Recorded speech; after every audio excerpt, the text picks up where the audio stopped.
pagi, Oma dan Opa, Bapak dan Ibu, saudara sekalian yang dikasihi dalam Kristus. Kembali lagi bersama dengan saya, Ibu Susi, dan sahabat saya Poli, Romo kita, Romo Hadi Setiawan, dan Opa Basuki. Kita bersama di sini dalam acara Oke Hari Ini, Orang Kudus Hari Ini. Selamat pagi. Selamat pagi Romo, selamat pagi Opa. Pagi semua. Hari ini adalah hari Rabu 18 Oktober 2023. Kita memperingati Santo Lukas sebagai penulis Injil Romo. Romo, kita tuh udah juga sering dengar tentang Injil Lukas Romo, tapi kita mau lebih mendalam lagi. Siapa sih Santo Lukas kita ini yang luar biasa yang selalu kita dengar di dalam gereja? Gimana Romo? Selamat pagi para pirsawan dan juga para Oma Opa. Kita hari ini memperingati Santo Lukas. Seperti yang ditanyakan tadi oleh Ibu Susi, siapa sih Lukas itu? Saya mau uji kembali, apakah Lukas itu termasuk 12 rasul? Ya. Enggak. Jadi nggak ada namanya Lukas di dalam 12 rasul.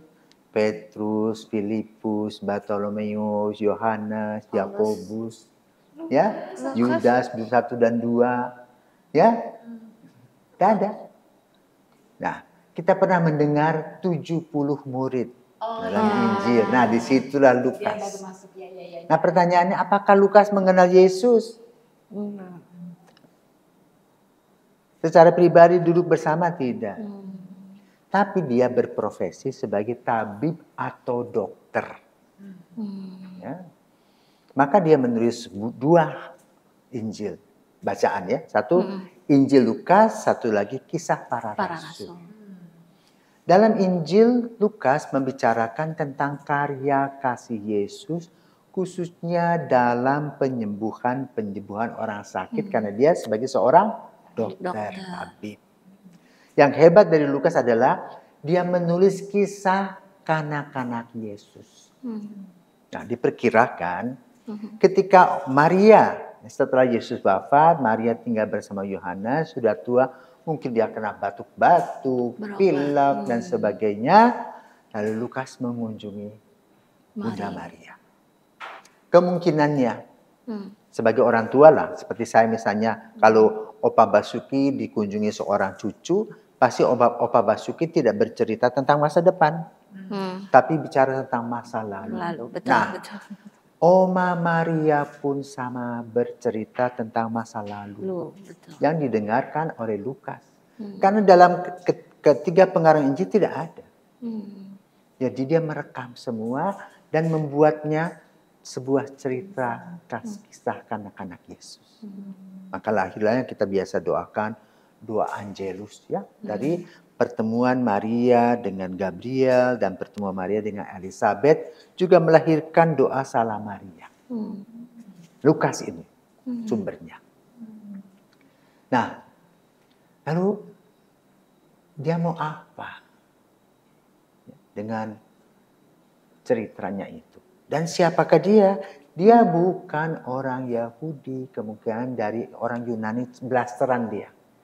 Dia lahir di Antioquia. Antioquia adalah tempat di mana orang-orang Kristen perdana itu dari Yerusalem pindah ke Antioquia supaya hidup mereka lebih aman dan nyaman daripada kejaran orang-orang Saduki dan Farisi. Lukas mengikuti perjalanan dan dia menjadi sahabat Paulus.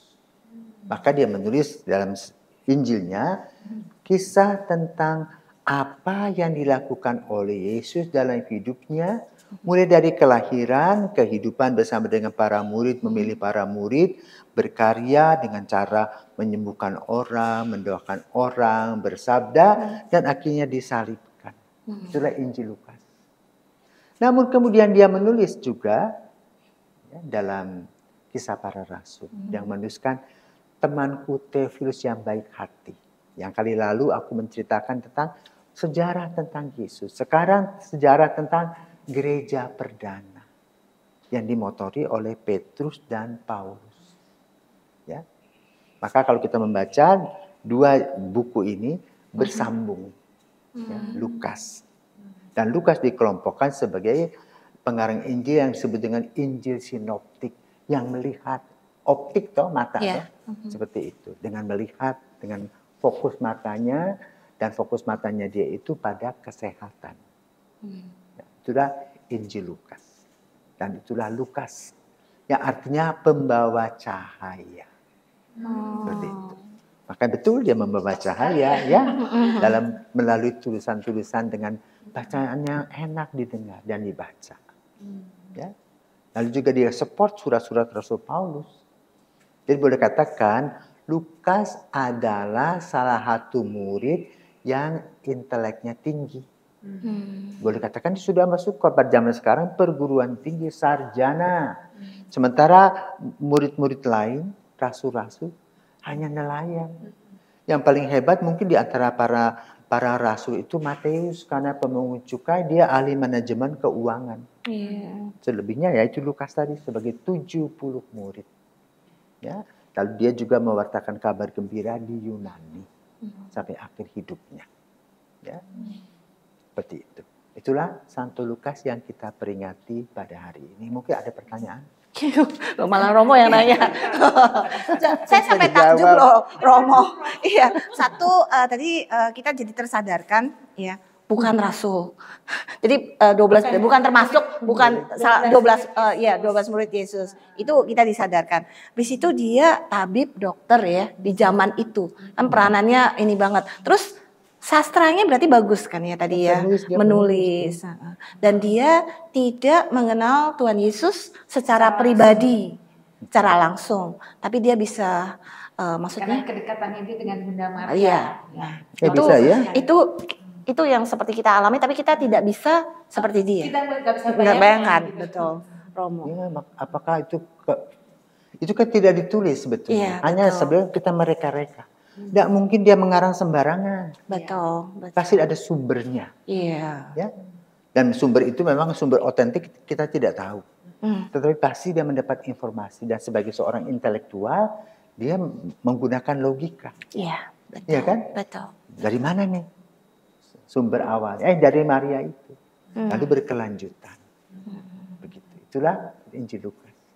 Itulah Lukas yang mencintai Yesus dengan caranya sendiri. Apa Lukas waktu menyebarkan agama Kristen dengan pelayanan-pelayanannya, apa dia tidak mengalami gejolak-gejolak dalam?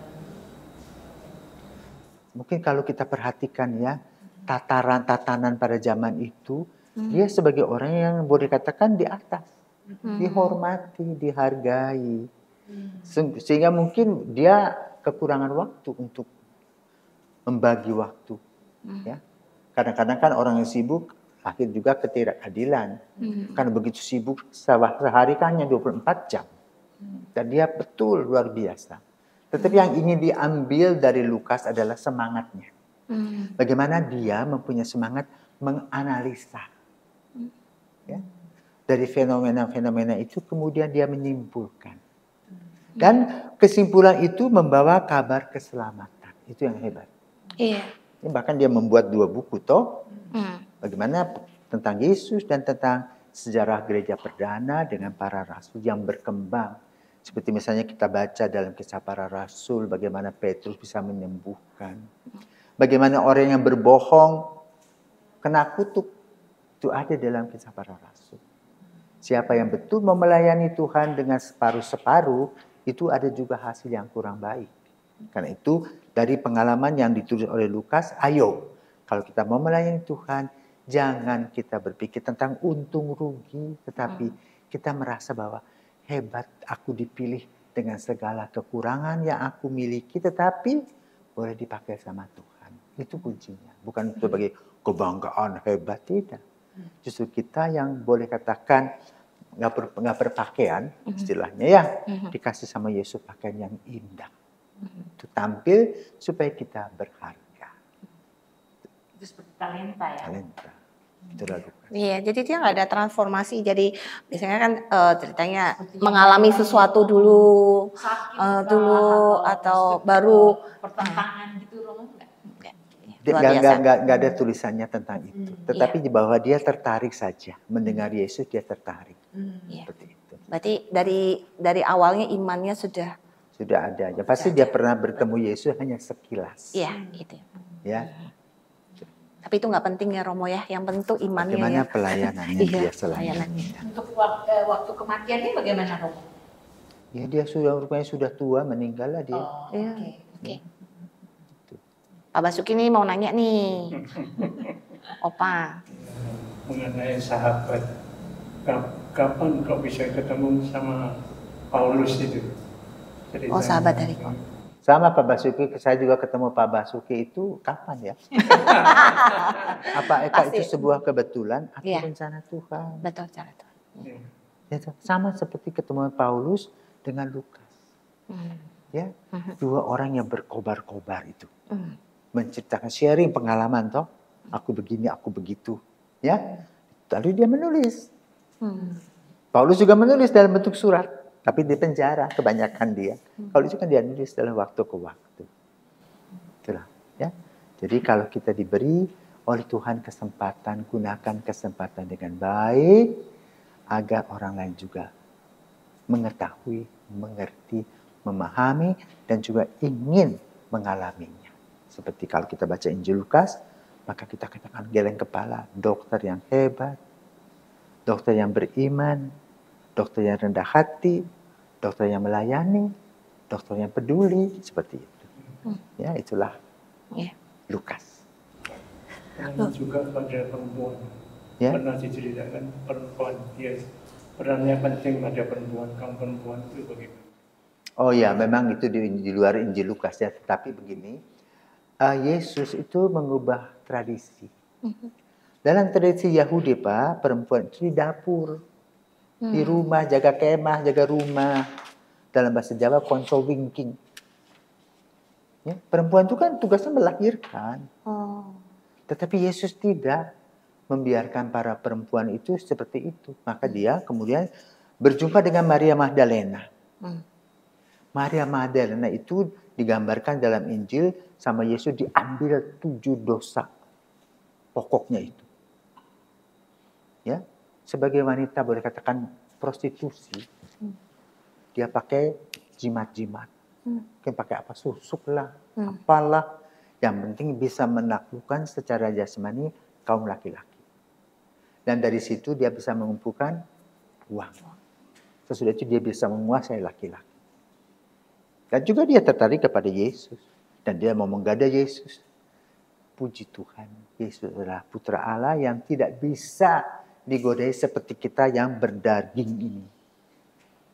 Maka lalu Maria bertobat dan kemudian bagaimana pertobatnya digambarkan dalam Injil dengan cuci kaki Yesus. Ya, kemudian dia bergabung, mendampingi Yesus dalam urusan-urusan seperti ibu-ibu itu loh. Para murid lapar, ya dia masak nasi dan sebagainya, seterusnya. Bersama dengan yang disebut dengan ada Susana, ada Maria yang lain dan sebagainya. Nah, itu menurut pandangan Yahudi gak betul. Gak boleh perempuan. Tapi Yesus katakan perempuan ini punya talenta yang harus dikembangkan dan bisa membantu institusinya dengan cara wanita masing-masing. Sampai hari ini. Ya, banyak di gereja itu yang banyak tuh datang bukan bapak-bapak.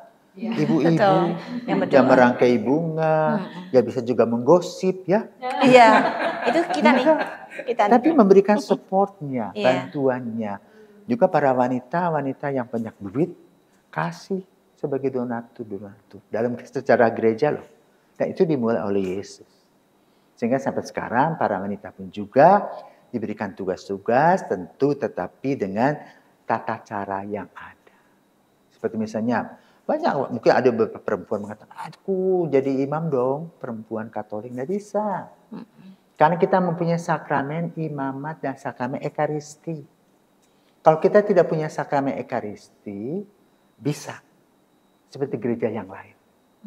Tetapi kalau dengan sakramen ekaristi itu mengambil melek-melek ya kata-kata Yesus itu. Bagaimana Yesus mengatakan, kalau seorang perempuan, pastor perempuan mengatakan, inilah tubuhku. Bagaimana? Berbeda. Nah, itu konsepnya. Ya, maka itu dipegang oleh gereja sudah berapa abad itu. Karena kita punya sakramen Ekaristi. Martin Luther menghilangkan itu. Kan dia tahu sebagai pastor, dia paham secara teologis tentang sakramen itu. Maka tidak ada sakramen Ekaristi dalam gereja Protestan. Yang ada adalah mengenang dulu Yesus telah melakukan. Sementara kita, pastor-pastor menghadirkan Kristus. Dan Kristus sendiri dalam Ekaristi mengubah roti dan anggur menjadi tubuh dan darah. Karena sakramen, imamat, dan Ekaristi. Itulah kelebihannya. Maka lalu jangan mimpi deh. Ya, para wanita jadi imam. Karena itu dua hal tadi. Secara basic. Ya. Ya. Sekarang aja udah dipermodern ya, banyak misdinan yang. Dan ini ya juga prodiakones ya. Di Denpasar belum ya, di Jakarta Udah. banyak. Karena banyak ibu-ibu yang sudah Ibu sudah aktif ya. Seperti itu. Ya, Pak Basuki. sekarang ini ceritanya ngomong. Jadi kita lebih mengerti ya. Iya, lebih tahu. Oke. Gimana? Mungkin baik mulai. kita berdoa. Oh, kita mohon doa Pak Basuki Pak memberdoa. Basuki. Ya, Santo Lukas, penulis Injil yang mendalam dan kitab kisah para rasul. Kami merayakan warisan rohani Anda pada hari ini. Engkau telah memberikan kita teks-teks suci yang kaya dengan ajaran Kristus dan pengembangan awal gereja. Kami berdoa kepada Anda, Santo Lukas, untuk mendapatkan pemahaman lebih dalam tentang iman kami. Membantu kami merenungkan ajaran-ajaran Kristus dengan teliti seperti yang Engkau lakukan dalam tulisan ini. Kami juga memohon agar Engkau memperjuangkan perubahan hati kami, agar kami dapat lebih mendalam dalam iman dan kasih kepada Allah dan sesama. Berikanlah kepada kami kasih sayang untuk semua orang, seperti yang telah Anda gambarkan dalam tulisan. Santo Lukas, doakan kami, agar kami dapat menjadi saksi iman yang setia dan membawa kabar baik yang bersih. Ajarilah kami cara melayani sesama dengan kasih dan pengabdian. Kami memohon bimbingan-Mu, semoga kami dapat hidup dalam kesetiaan kepada Kristus seperti yang Engkau lakukan. Demi Kristus Tuhan kami. Amin. Amin. Tuhan bersamamu. Dan bersama roh. Semoga kita sekalian berkat Maha Kuasa, Bapa dan Putra dan Roh Kudus. Amin. Selamat pagi. Terima kasih. Terima kasih untuk kebersamaannya Romo. Sama-sama. Sebelumnya luar biasa di pagi ini, tapi waktu tetap berjalan dan kita harus tutup. Kita akan kembali lagi dalam acara Oke hari ini, Orang Kudus hari ini berikutnya. Orang Kudus